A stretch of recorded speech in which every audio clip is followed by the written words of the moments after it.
Welcome to this lecture. The purpose of this lecture is to revise the following 4 IFRIC principles: IFRIC 1, 5, 17 and 19. When you look at the screen, you will identify that I've included all of this in one table, each in their own column. Why do I do this? I know we normally don't study the IFRICs, we actually tend to forget about them, but they are important. Therefore, I want to try and keep this video as short as possible, and when you look at a table, it might be easier for you to remember the different principles in terms of the different IFRICs. I will provide you with example handouts, but first we need to please work through the principles. Before we look at the principles, quick question: why do we have IFRICs? What is IFRICs?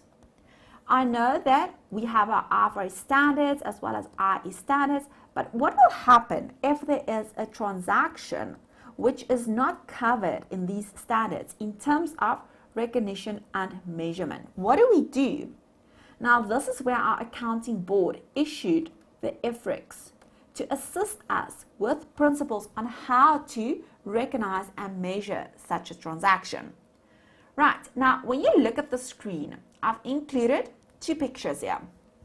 On the left side of the screen, with IFRIC 1, our PPE, and IFRIC 5, the fund relating to decommissioning.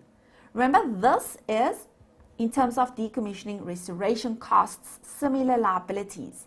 Therefore, it made me think about a project. We have the construction grounds and we need to decommission and restore that property at the end. Therefore, we will need most probably a TLB.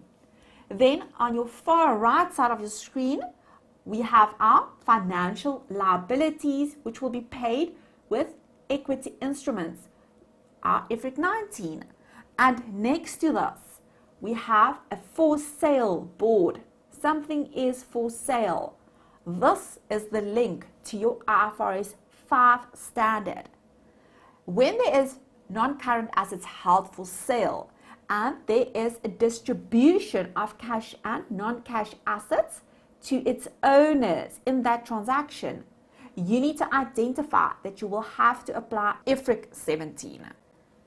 Please look at the left side of your screen, IFRIC 1. Now, IFRIC 1 provides us with guidance when there is changes in decommissioning, restoration, and similar liabilities, which were previously recognized as part of cost of PPE and a provision. Now, what does this mean? If we have a scenario, let's say, for example, a construction site, and they have identified at the end of the useful life of that site, they will have to restore the site to its original condition. At initial recognition, we will have to recognize a provision for these costs.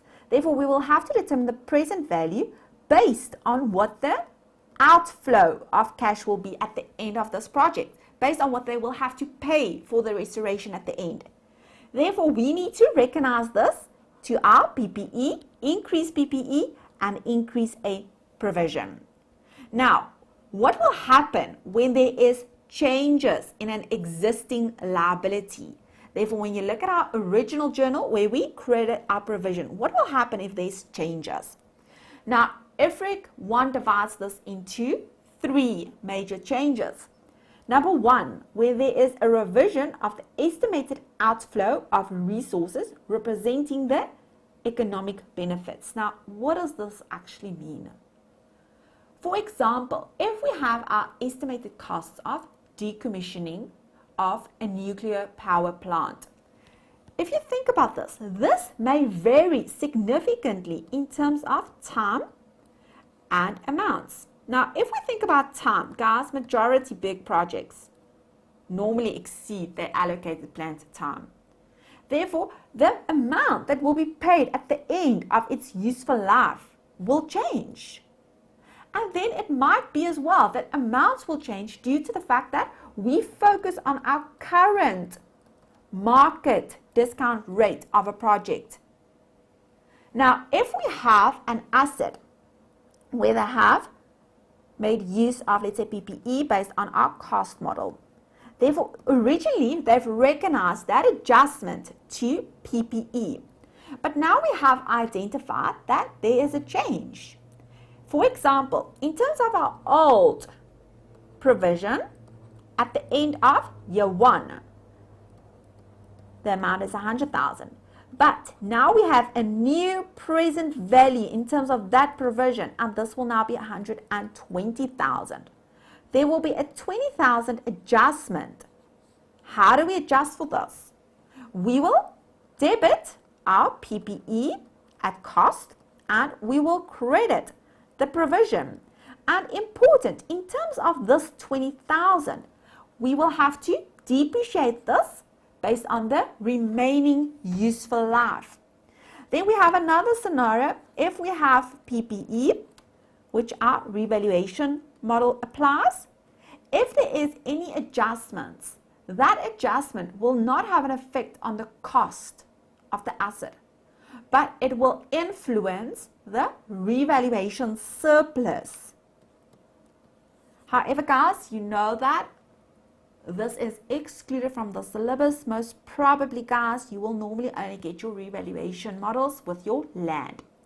Then scenario number 2, where there's changes in the estimated cash flows, which reflect the effect of the change in the current market-based discount rate. Remember, our focus will be that the provision should reflect the current market-based discount rate. And then number 3, where there is an increase in the liability due to time, the unwinding of discount. Now, what does this actually mean? Again, think about our very basic example. For this period here, guys, look at this. You agree with me that we will have to recognize finance costs. Now, let's say, for example, guys, just an example, exclude the previous example. For an example that the provision was an amount of 90,000 and now this increased with 10,000 relating to the timing. The year has passed. We are now at the end of the year. Therefore, this 10,000 relates to time. It changed due to the timing. Therefore, we will then have to debit our finance cost in our profit and loss, and we credit the provision. Now, when you look at the next column, IFRIC 5. Now, let's just quickly read through this one. IFRIC 5, where there is a fund for decommissioning. Now, the standard provides us with a guidance on how to account for this fund. Therefore, first, there was an obligation recognized in terms of decommissioning of an asset or to perform the environmental restoration or rehabilitation. Now, that specific entity that recognized that obligation contributes to a fund to reimburse the costs at the end of the useful life. Guys, this is sort of, I want to indicate they plan to at least receive back that money and to be able to pay for the provision. Now, IFRIC 5 indicates to us how to account for this fund. Now, remember, this fund can be contributed by only one contributor or by a few contributors. But how do we account for this fund?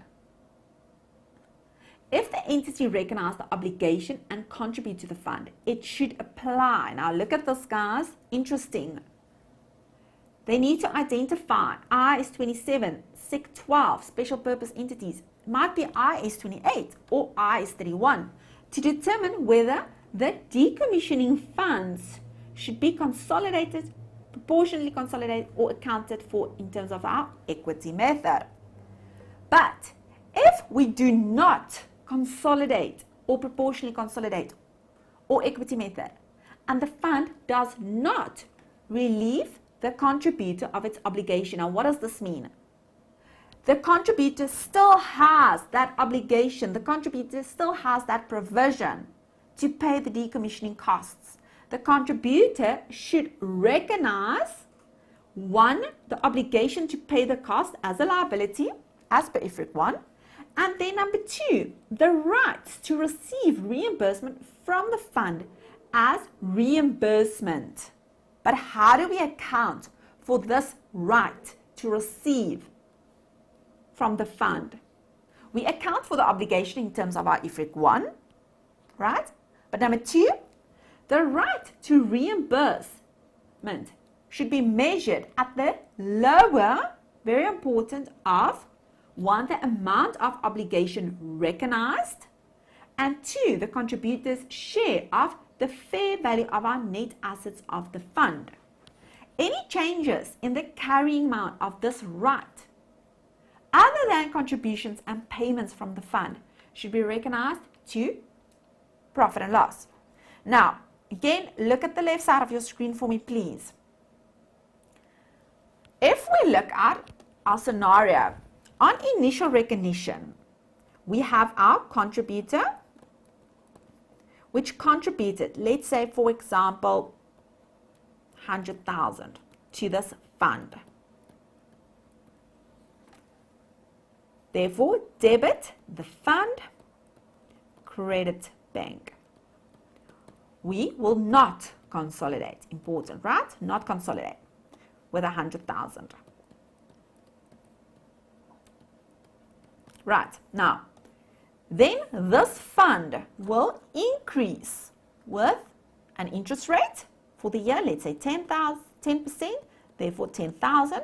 We will debit the fund because the fund will increase with 10,000. What do we credit? We will credit bank.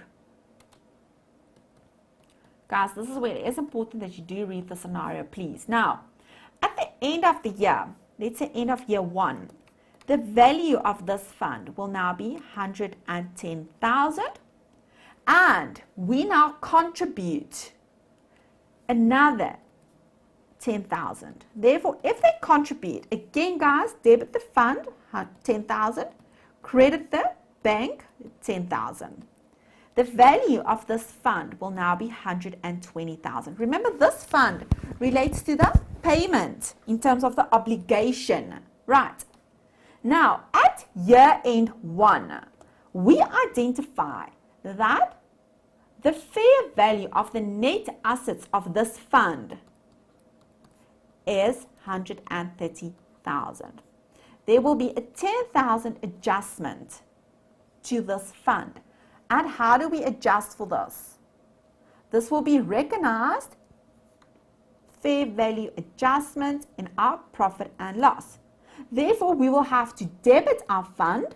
Our fund will increase with the 10,000, and we will credit our fair value adjustment in our profit and loss. What will happen if our contributor has an obligation, look at this, to make a potential additional contribution to this fund? This obligation will be a contingent liability in terms of IAS 37. When this obligation becomes probable, more likely than not, that the additional contribution will be made, we will recognize a provision. Remember, a contingent liability, we do not recognize journal entries. We are going to cover this in IAS 37. We will not include a journal, but we will have to disclose this in a note that there is a possibility of an outflow because there is an obligation this contributor has. But it is a potential, guys, we don't know yet. There is a possibility, but we don't know. But as soon as we are aware that it will be probable, more likely than not, we recognize our provision. And when we recognize our provision, guys, debit your expense, credit your provision. Or, guys, debit your fund.